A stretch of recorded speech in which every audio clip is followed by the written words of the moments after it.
Aku Lydia dari Gereja Manipur di India, Asia. Aku lahir di keluarga Kristen. Ayahku seorang pendeta dan ibuku juga melayani di gereja. Sejak kecil, aku percaya kepada Tuhan bersama dengan mereka. Pada bulan April 2020, aku cukup beruntung menerima pekerjaan Tuhan yang Maha Kuasa dan menyambut kedatangan kembali Tuhan Yesus. Aku sangat bersuka cita. Lalu, apa kau memberitahu orang tuamu? Sudah. Namun, ayahku tidak mau menerimanya sama sekali. Dia mengatakan banyak hal yang mengutuk pekerjaan Tuhan dan juga berkata, "Bagaimana bisa putriku tidak mematuhiku dan percaya pada jalan lain?" Agar aku menyangkal Tuhan yang Maha Kuasa, ayahku mengungkit semua desas-desus tidak berdasar yang disebarkan PKT untuk memfitnah gereja Tuhan yang Maha Kuasa dan menginterogasiku. "Apakah kau mau mematuhi ajaranku atau mengikuti orang-orang Tionghoa yang mengkhotbahkan kedatangan kembali Yesus itu?" Aku berkata, aku akan mengikuti Tuhan. Tepat setelah aku mengatakan itu, ayahku menamparku. Dia bertanya lagi 2 kali, dan kedua kalinya jawabanku tetap sama. Setiap kali aku menjawab, dia menamparku. Ayahmu begitu menentang kedatangan Tuhan kembali. Kau pasti sangat sedih. Iya. Aku selalu mempercayai dan menghormati ayahku. Dia sangat memahami Alkitab. Dan di mata orang-orang, dia adalah pendeta yang sangat saleh dan rendah hati. Namun, tidak kusangka ketika mendengar kabar kedatangan Tuhan kembali, dia sama sekali tidak punya keinginan untuk mencari. Aku berharap ayahku bisa menerima kebenaran, sehingga keluarga kami bisa rukun kembali seperti sebelumnya. Aku teringat Tuhan Yesus bersabda, "Jangan pikir aku datang untuk membawa damai di atas bumi. Aku datang bukan untuk membawa damai, melainkan pedang.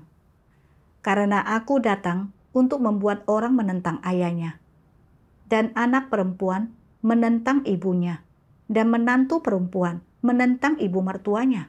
Amin.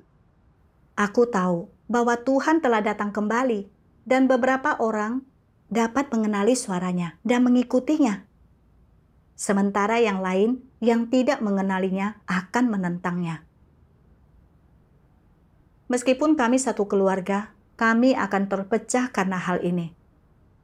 Ini adalah sesuatu yang harus kuhadapi. Beberapa menit kemudian, ayahku kembali dengan sebatang kayu yang besar dan panjang, dan minta aku mengatakan siapa yang akan kutaati. Ku jawab, aku menaati Tuhan. Ayahku pun naik pitam, menusuk bahuku dengan ujung kayu itu, dan berkata dengan kejam, "Saat ini, akulah iblis. Jika tidak mau menaatiku, akan kubunuh kau."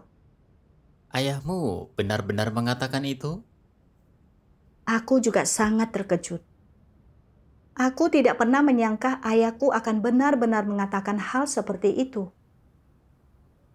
Dia sama sekali tidak punya hati yang takut akan Tuhan. Dia adalah gembala palsu yang melayani Tuhan tetapi menentangnya. Dia tidak mencintai kebenaran. Yang dia pedulikan adalah reputasinya. Dia hanya tampak saleh di luarnya, tetapi jauh di lubuk hatinya, dia membenci kebenaran. Ayahku terus memukulku dengan kayu dan menampar wajahku. Bahkan mengatakan dia akan membunuhku jika aku tidak meninggalkan kepercayaanku kepada Tuhan yang Maha Kuasa. Dengan ayahmu yang begitu menentang, apa kau merasa lemah atau berpikir untuk berkompromi? Aku merasa sangat takut dan lemah. Saat itu, aku teringat kesaksian pengalaman saudara-saudari di Tiongkok yang menderita penganiayaan oleh PKT. Mereka mampu tetap teguh dalam kesaksian mereka bagi Tuhan di tengah segala macam siksaan. Apalah artinya sedikit penganiayaan yang kuderita ini? Aku tidak boleh meninggalkan jalan yang benar hanya karena bersikap pengecut. Kemudian aku membaca firman Tuhan. Tuhan Yang Maha Kuasa berfirman, "Engkau harus mencapai titik di mana tekadmu tidak dapat berubah, apapun keadaan yang kau hadapi. Hanya setelah itulah engkau akan menjadi orang yang benar-benar mencintai dan mengejar kebenaran. Jika engkau mundur, menjadi negatif dan terpuruk, dan melepaskan tekadmu ketika sesuatu terjadi padamu dan engkau menghadapi sedikit kesulitan, ini tidak benar. Engkau harus memiliki tekad untuk siap mempertaruhkan nyawamu dan berkata, apapun yang terjadi, sekalipun itu berarti aku akan mati, aku tidak akan melepaskan kebenaran atau tujuanku untuk mengejar kebenaran. Dengan demikian, tidak ada kesulitan yang akan dapat menghentikanmu. Jika engkau benar-benar menghadapi kesulitan dan tidak ada jalan keluar bagimu, Tuhan akan bertindak. Selain itu, engkau harus memahami hal ini. Apapun yang kuhadapi, semua itu adalah pelajaran yang harus kupetik dalam mengejar kebenaran. Semua itu telah diatur oleh Tuhan. Aku mungkin lemah, tetapi aku tidak negatif, dan aku bersyukur kepada Tuhan karena telah memberiku kesempatan untuk memetik pelajaran ini. Aku bersyukur kepada Tuhan karena telah mengatur situasi ini untukku. Aku tidak boleh melepaskan tekadku untuk mengikut Tuhan dan memperoleh kebenaran. Jika aku melepaskannya, itu sama saja dengan menyerah kepada iblis, menghancurkan diriku sendiri, dan mengkhianati Tuhan. Tekad seperti inilah yang harus kau miliki. Amin. Amin. Tuhan berharap agar aku dapat bertahan untuk mengikutinya dalam keadaan yang kuhadapi. Bahkan, jika tidak ada yang mendukungku dan semua orang menolakku, aku tidak boleh mengkhianati Tuhan. Aku harus tetap teguh dalam kesaksianku. Sebelumnya, ketika aku mendengar saudara-saudari bersekutu bahwa kesulitan dan ujian adalah berkat Tuhan, aku tidak mengerti apa maksudnya. Namun, melalui pengalaman ini, aku memperoleh sedikit pemahaman. Melalui penganiayaan dari keluargaku, aku melihat keburukan dan kejahatan iblis. Iblis ingin menggunakan keluargaku untuk memaksaku mengkhianati Tuhan dan kehilangan kesempatanku untuk mencapai keselamatan. Tetapi Tuhan selalu melindungiku, memberiku iman, dan membimbingku untuk mengatasi satu kesulitan demi kesulitan lainnya. Tuhan mengatur keadaan seperti itu untuk menyempurnakanku dalam pemahamanku akan kebenaran, agar kemampuanku untuk membedakan berkembang. Aku merasa bahwa hanya Tuhan yang paling mengasihi manusia. Amin. Amin. Aku bertekad dalam hati, entah seberapa lemah pun dagingku, aku tidak akan pernah menyerah dalam mengejar kebenaran.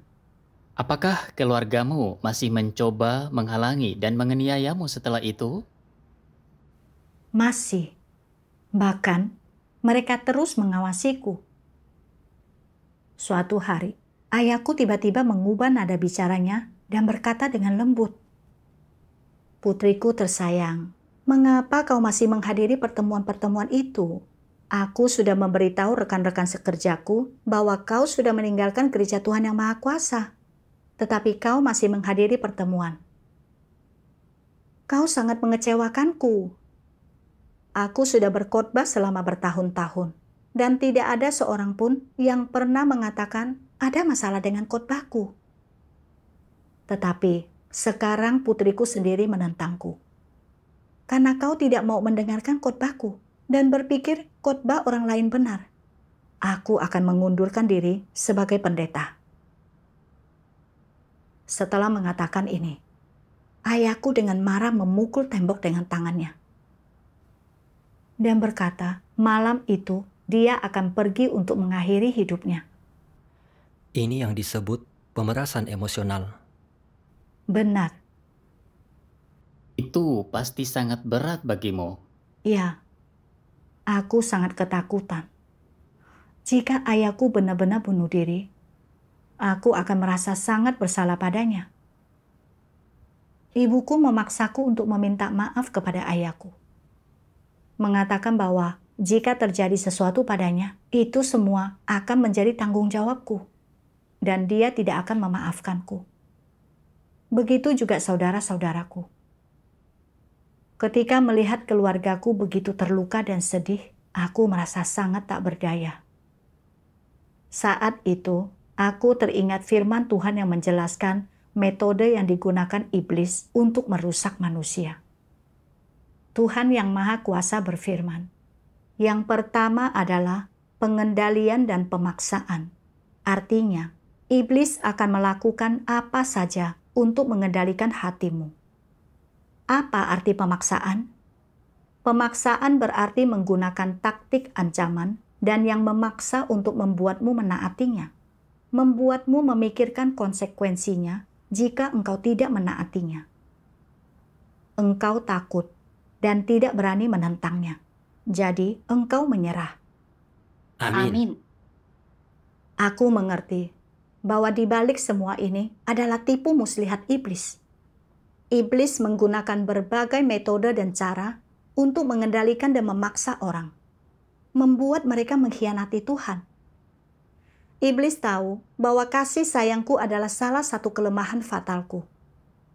Jadi, dia menggunakan perasaanku untuk mengancamku dan berusaha membuatku mengkhianati Tuhan. Begitu aku mematuhi ayahku dan mengkhianati Tuhan, aku tidak akan memiliki kesaksian. Aku memutuskan bahwa aku benar-benar harus mengikuti Tuhan yang Maha Kuasa. Dan aku tidak bisa mematuhi mereka. Iya. Amin. Ketika melihatku terus percaya kepada Tuhan, ayahku menyita ponselku. Dia juga berkata akan segera mengirimku kembali ke universitas. Karena di sana aku tidak diizinkan menggunakan ponsel dan hampir tidak diizinkan keluar. Sehingga sangat sulit bagiku untuk menghadiri pertemuan. Ya, pasti makin sulit bagimu untuk percaya kepada Tuhan. Ya, aku tahu jika ingin terus percaya kepada Tuhan dan melaksanakan tugasku, satu-satunya pilihanku adalah meninggalkan rumah. Namun, aku hanya seorang gadis muda, kemana aku bisa pergi? Selain itu, aku adalah putri tertua dan seharusnya bertanggung jawab membantu orang tuaku merawat adik-adikku. Aku sedang menjalani pelatihan profesional di sekolah.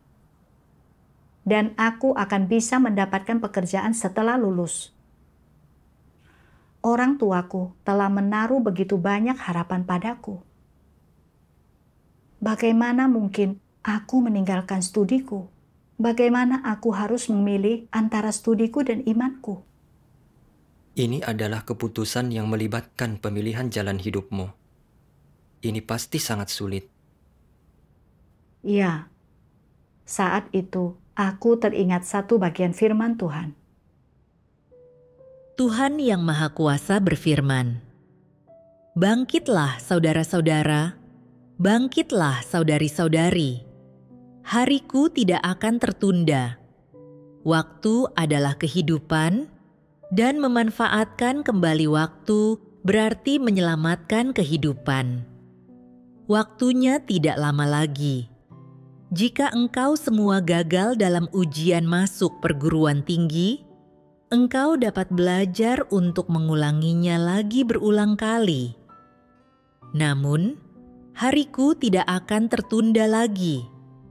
Ingatlah, ingatlah, ini adalah perkataan nasihatku yang baik. Akhir dunia telah terbuka di depan mata kalian, dan malapetaka dahsyat akan segera tiba. Mana yang lebih penting? Hidup kalian ataukah tidur, makanan, minuman, dan pakaian kalian? Waktunya telah tiba bagimu untuk menimbang hal-hal ini. Jangan ragu lagi. Engkau terlalu takut untuk menganggap serius hal-hal ini, bukan? Amin. Aku tahu bahwa malapetaka telah dimulai. Pada tahun 2016, terjadi gempa bumi besar berkekuatan 6,7 skala Richter di tempat tinggalku. Dan pada tahun 2020, pandemi global COVID-19 merebak. Malapetaka itu makin besar dan besar. Kedatangan Tuhan secara diam-diam untuk melakukan pekerjaan penyelamatan umat manusia akan segera berakhir. Dan waktunya sekarang sangat terbatas. Jika aku terus menyelesaikan studiku, itu akan menunda pengejaranku akan kebenaran dan pertumbuhan hidupku. Aku kemudian teringat Petrus. Ketika berusia 18 tahun, Petrus meninggalkan orang tua, keluarga, dan prospek duniawinya untuk menempuh jalan percaya kepada Tuhan. Kemudian, ketika dia mendengar panggilan Tuhan, dia mengikuti Tuhan, mengabaikan segalanya. Ini membuatku banyak berpikir. Aku tahu Tuhan yang Maha Kuasa adalah Tuhan yang benar. Tuhan Yesus yang telah datang kembali. Tetapi aku tidak bisa mengikuti Tuhan dengan sepenuh hati. Aku merasa sangat malu. Ketika memikirkan ini, hatiku tercerahkan. Dan aku merasa Tuhan membimbingku untuk membuat pilihan. Aku harus bertahan dalam mengikuti Tuhan dan melaksanakan tugasku. Syukur kepada Tuhan. Kemudian, aku menulis surat kepada ayahku.